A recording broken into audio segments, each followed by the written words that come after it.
Rundās pils dārzā kā alažu ļaužu ir daudz un ik viens sev atrod tīkamu nodarbi. Vieni interesējas par augu daudzveidību, citi ļaujas pārvērtībām un sevi iemūžina pāris gadsimtu seno pilsdāmu tērpos. Baroka stila dārzā jau par tradīciju kļuvuši dārza svētki. Šogad vienā no alejām pirmoreiz izstādīts arī kūdras skulptūras. 12 mākslinieki 12 stundās izveidojuši 12 darbus.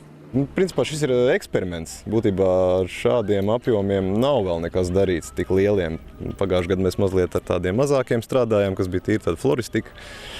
Bet šogad, jā, tas ir eksperiments. Būtībā viņš jau pēc struktūras ir kā kaut kas starp koku un starp sūkli.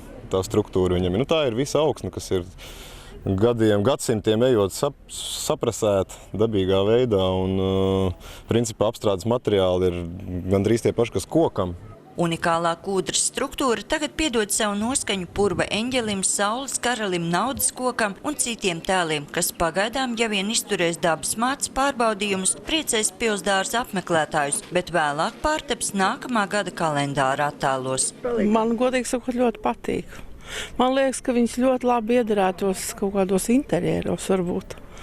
Es tiešām pirmo reizi lielu interesi skatos. Neesmu nekad redzējusi. 10 Latvijas māksliniekiem neparastajā darbā piebiedrojušies arī 2 kolēģi no Baltkrievijas, kas atvadoties dāvā īpašu performanci, bet uz mājām tiks aizvest ideja par kūdras skulptūrām. Mums iedeva suvenīrus, un mēs mēģināsim pastāstīt un parādīt, kā tas darbojas un kā tas izskatās. Nākotnē projekta autors iecerējis nevien izveidot kūdras skulptūru festivālu, bet arī jaunu produktu, kur kūdra tiktu izmantot interjeru dizainā. Sandra Leitāne, Andris Pāns, TV Spektrs.